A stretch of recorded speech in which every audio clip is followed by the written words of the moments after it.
बिस्मिल्लाहिर्रहमानिर्रहीम। अस्सलाम वालेकुम। सोशल मीडिया एक्टिविस्ट की जो गुफ्तगू हो रही है उसके लिए यकीनन यहाँ पर बहुत मौजूद लोग मौजूद हैं और जो इस बिल के ऊपर बात करने के लिए बहुत सीनियर हजरात भी यहाँ मौजूद हैं और नहायत सैर हासिल गुफ्तगू हो भी चुकी और कुछ मज़ीद भी होगी। मैंने चूँकि नेशनल और इंटरनेशनल लेवल पर हमेशा नौजवान नस्ल को रिप्रेजेंट किया है तो मेरा आज भी मुखातिब वही लोग हैं।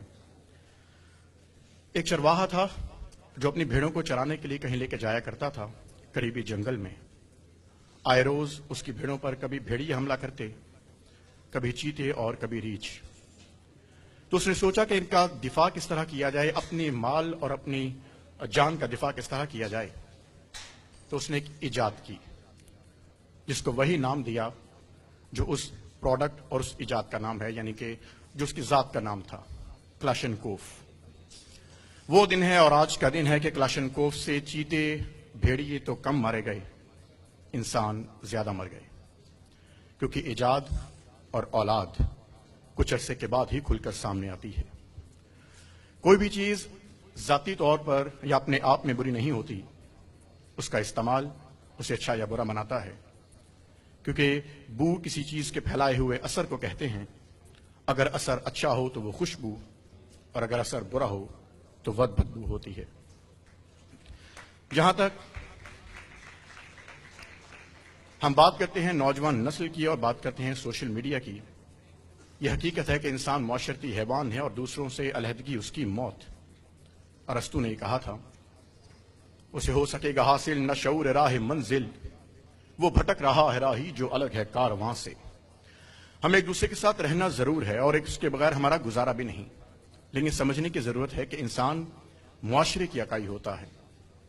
अगर यह इकाई खुदगर्जी का शिकार होगी तो इमारत कैसे खड़ी होगी? एक ईंट दूसरी से रूठ जाएगी, एक ईंट दूसरे से ताउन नहीं करेगी तो दीवार कैसे तामीर होगी? जंजीर की एक कड़ी दूसरी से रूठ जाएगी तो उसे जंजीर कौन कहेगा? और सहरा के जर्रे अगर बिखर जाएं तो गर्द कहलाते हैं, जिन्हें आसानी से साफ कर लिया जाता है। और याद रखिए, ये वही जर्रे हैं जिन्हें मुसाफिर मंजिलों पर पहुंचने से पहले ही झाड़ दिया करते हैं। मैं आज भी भूला नहीं आदाब जवानी, मैं आज भी औरों को नसीहत नहीं करता, लेकिन यहां कुछ लोग उम्र में मुझसे छोटे हैं तो एक बात जरूर कहना चाहूंगा कि ले मेरे तजर्बों से कुछ सबक है मेरे अजीज। 2-4 साल उम्र में तुझसे बड़ा हूं मैं सिर्फ एक बात आपसे कहकर आपसे रुखसत लूंगा, क्योंकि वक्त मुझे बहुत कम दिया गया। इंटरनेशनल कॉन्फ्रेंस हो रही थी और मुझे वहां पर हमारी अजीम पाकिस्तान की अजीम नौजवान नस्ल के बारे में एक जुमला सुनकर तकलीफ हुई। वही आपसे शेयर करने के लिए मैं यहां हाजिर हुआ हूं, और अगर आप में से किसी को यह बात समझ आ गई तो मेरा यहां का मकसद पूरा हो जाएगा। जब नौजवान नस्ल की बात होती है या किसी भी कौम की यूथ की बात होती है तो खुदा की कसम मैं हमेशा एक बात कहा करता हूं, ये कोई जज्बाती जुमला भी नहीं है, मैं इस पर पूरे ईमान रखता हूं कि पाकिस्तान जितना टैलेंट कहीं पर भी नहीं है। दुनिया का कोई प्लेटफॉर्म पे हमें ले जाएं, पाकिस्तान का झंडा नीचे नहीं होने देंगे। लेकिन हम मार यहां पर आकर खा जाते हैं कि जब ये बात हो कि आपके दोस्तों को सोशल मीडिया भी यूज करना नहीं आता। और वो क्यों? कि अगर किसी एक कोई यहाँ पर पीटीआई के दोस्त हैं, यहाँ पर नून लीग के दोस्त हैं और तमाम पॉलिटिकल पार्टीज की यहाँ पर रिप्रेजेंटेशन है, कुछ बातें सुनकर मुझे दिली तकलीफ हुई। पाकिस्तान का नाम मेरे नाम का हिस्सा है, इसलिए मुझे तकलीफ हुई कि ये गुफ्तगू पाकिस्तानियत की नहीं थी। उसमें बहुत सारी बातें ऐसी थीं कि जो पार्टीज के हवाले से थी। अपनी जिम्मेदारियों को एज पाकिस्तानी समझिए।